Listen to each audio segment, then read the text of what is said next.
This presentation was prepared for the Sussex Learning Network 2008 conference, 3 by the Sea. It is an evaluation of the work of the Information Advice and Guidance Officers over the past 2 years. You will hear 2 voices during the presentation: Maureen Stenning, who will focus on the evaluative aspects, and Liz Thackeray, who will focus on the website development. The next voice you hear will be Maureen's. The Learning Network decided early in the project to devote considerable resource to IAG because they felt that there was a gap in provision for certain groups of students or potential students. There was a considerable amount of IAG within Sussex, but aimed at students following traditional routes into university and targeted support for other groups through connections and Next Step. There was much less clarity, it seemed, for those wanting to progress from vocational FE or work-based learning into vocational higher education. Our focus was to be on vocational course provision at higher education level, within 9 chosen curriculum areas across East and West Sussex. In particular, we were interested in working towards smooth progression from one level of learning to another, from first vocational study options right through to HE. Our first task was to map the existing provision at level 3 and above in nominated curriculum areas.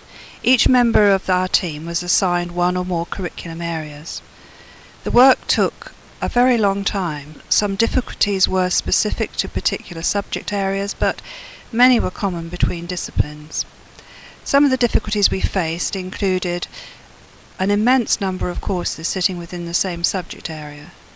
They were impossible for any potential student to research individually. There was a huge variety of qualifications with a mix of exam boards, and there was a lack of clarity regarding equivalence between them. Progress between levels was not clear, and there were few evident pathways for students to access.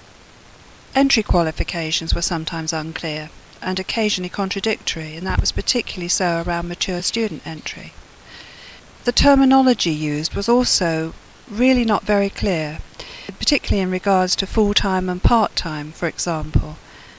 It wasn't clear what full-time and part-time meant in reality. Each institution, each department had different interpretations. So the mapping was a fairly long process and a fairly difficult process, but it did prove invaluable. It was very useful for our curriculum teams who were charged with developing courses where there were seen to be gaps in provision and in setting out clear pathways for progression agreements. But it was highly useful to the IAG team. It brought to light many of the questions faced by potential students, whether they were currently studying vocational courses or in work or hoping to return to study in order to retrain. We needed to provide resources which enabled these inquirers to make informed choices or ask further questions of providers based on their current study, their job or their career aspirations. In January 2007 we began working on developing a range of generic and subject-specific materials under the title of Learning Opportunities. Accessibility was going to be key, and so we knew that we would have to use an electronic resource. However, that created its own dilemma over how to produce information, advice and guidance on a website when it's normally a face-to-face activity. However, we did manage to do it. We think it's been very successful. Our success with what is in fact innovatory technology seems to chime with current thinking. In a recently launched final report of the Skills Commission inquiry into information, advice and guidance, the Commission recommended that the government ensure all adults have access to information about education and training routes. In the Skills Bill going through Parliament this autumn, there is a provision for a statutory requirement that every learner has access to IAG. The Skills Commission make the point that this is going to mean a very large demand for IAG and it can only be met online. That's the cost-effective way of doing it, and of course it allows resources to be directed towards those who still need face-to-face intervention. Initially there was quite a bit of doubt within the team as to whether it was possible to provide an information advice and guidance service online. We decided to start with what we knew best, our clients, or our potential users, and developed a series of personas that described various people or types of people who might be wanting to get information, advice and guidance from the Sussex Learning Network. We drew on our previous experience of people we'd met and drew up these personas. The personas now have found a new life in the website itself, where you can see short histories with the questions that different individuals would be asking as links from the bubbles on the first page of the website. We then moved on to considering what the questions were that our potential users might be asking. We developed a number of flowcharts which took basic questions, such as "I was no good at school," and opened those up to think what might lie behind such a question. Was it that somebody had had a bad experience in school for some reason? Was it unsympathetic teachers? Perhaps a hidden learning disability? Perhaps dyslexia? Perhaps that as a young person the potential student had had other things that they were expected to do, like helping at home, so they hadn't had the time to study, or that they were studying subjects that they were actually not interested in. And by developing flowcharts, we were able to break these questions down into a number of questions which we were then able to start answering as we developed a bank of frequently asked questions. We were particularly keen that the website should be accessible to our potential users, whoever they might be, and some time was spent thinking about what the design should be and what the different access routes. This slide shows a very early mock-up of a potential homepage for the website, showing on the left-hand side a menu bar, which is familiar to most users of the internet, but also showing speech bubbles, which we had, even at that early stage, envisaged as a way in to the website for some users who might identify with a person rather than simply wanting to follow a menu item on a sidebar. Liaison with a professional web design company led to the now familiar Learning Opportunities website.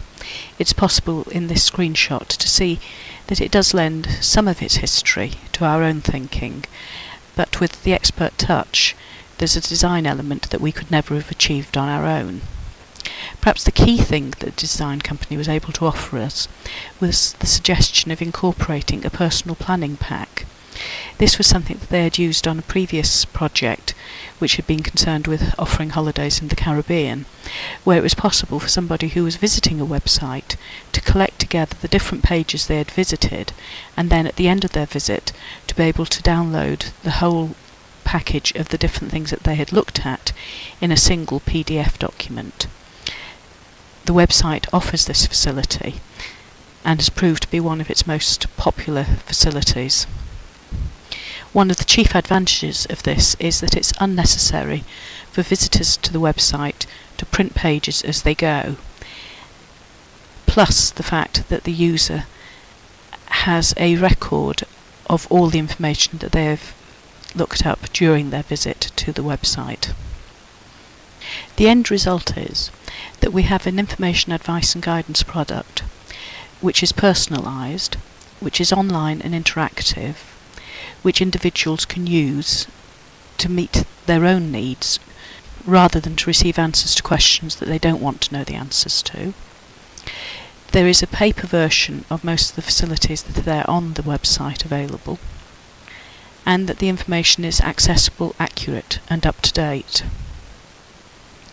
One of the things that we developed at a fairly early stage was alternative paper resources to some of the facilities on the website. For example, we have a paper advisors pack which brings together most of the information contained on the website in both a print and a downloadable form for those advisors who do not have ready access to computers, or those advisors that are out on the road and while out and about need a quick reference document. The SLN is now moving towards its final months of operation, and there's a clear need to review the contribution made to its work by the Information Advice and Guidance team. We have met the targets which were set out in the delivery plan of 2006 to 2008, but as with any guidance project, there are difficulties in assessing the true effectiveness of the work we've done. It would be wonderful to be able to claim that X number of students have been attracted into higher education, and particularly vocational higher education, or that Y number have been retained when they would otherwise have left, but it's not actually possible to say that with any certainty. Nevertheless, we have attempted to evaluate the work of the IAG team over the past 2 years with a mix of quantitative and qualitative data. We have statistics on the use of our resources, and we've sought feedback on them from as many contacts as possible: students, personal tutors and admission staff at FE colleges, careers and guidance agencies, Union Learn representatives, and a few employers. Feedback suggests that the website is the resource which is most likely to be used. It went live in May 2007. Because it's only been in operation 1 year, it's actually impossible to make a comparison year on year.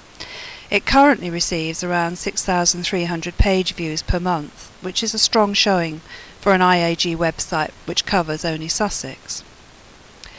Perhaps its popularity is confirmed more by the facility to download information sheets. The figures are high. To date, 12,491 have been downloaded, along with 762 personal planning packs.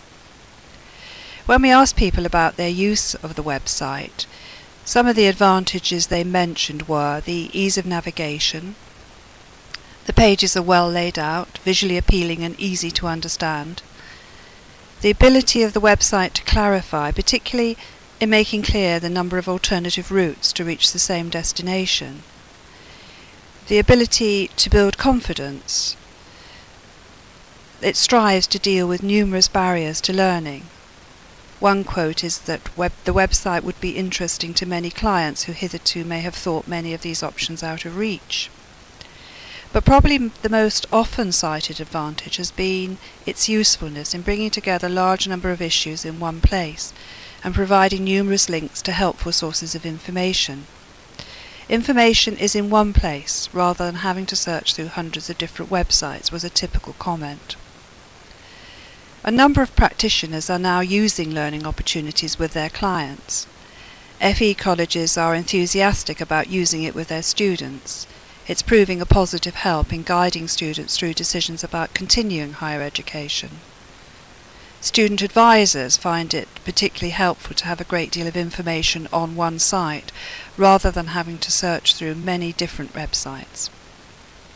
It also gives clear explanations of quite complicated areas such as funding.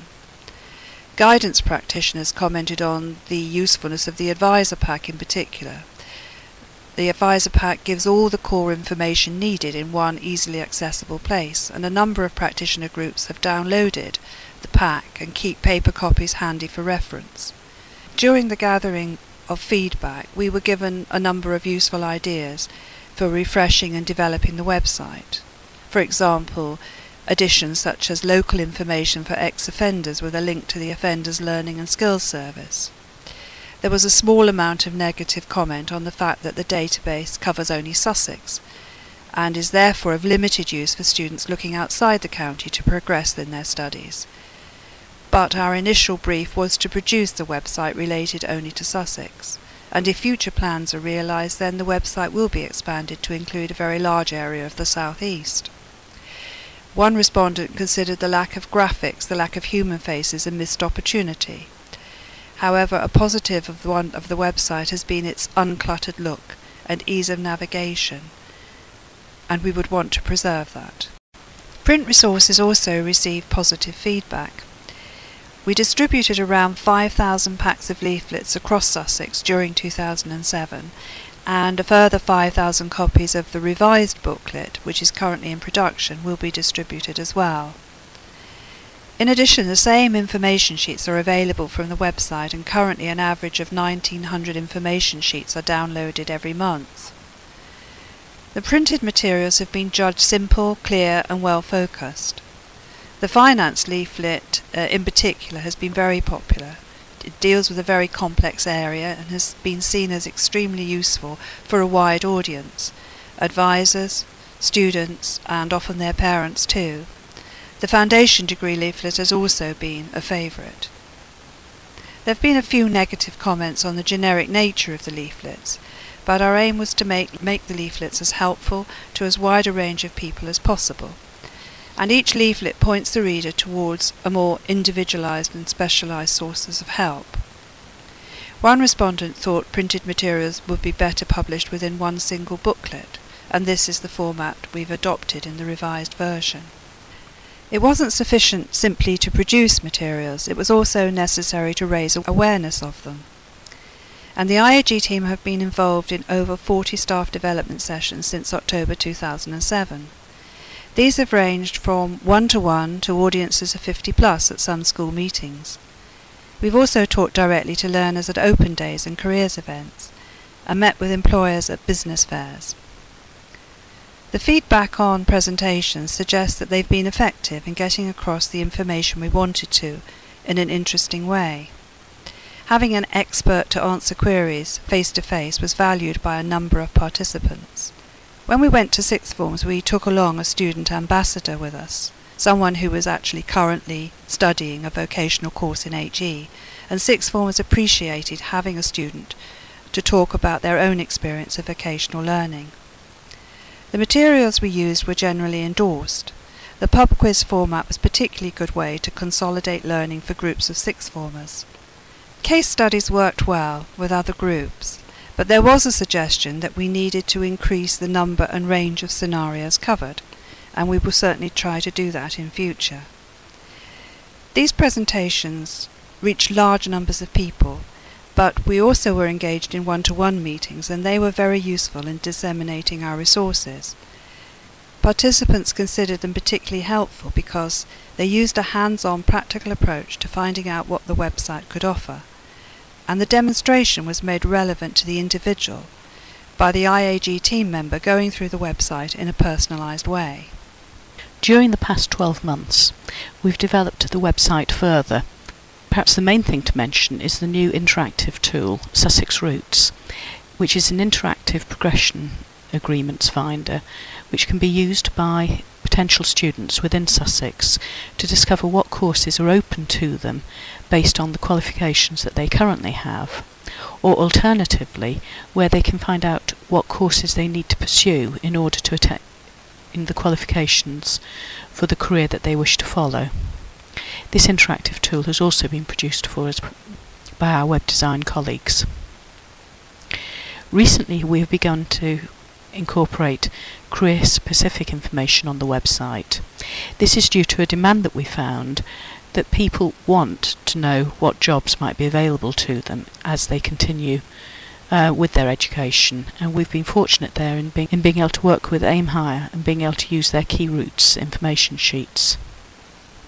Following liaison with other lifelong learning networks and the Open University, we're now looking forward to the next stage of our development, which is the formation of the Learning at Work Information Service, which will develop an online interactive IAG provision for the whole of the South East, with the accompanying paper provisions.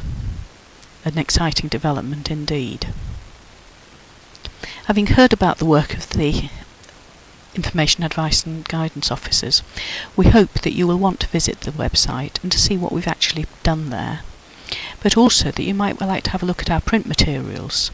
The URLs for both visiting the website and for obtaining the materials are given on the slide that you're looking at the moment. We're looking forward to the future, and we're also looking forward to hearing your feedback on what we have done up until now.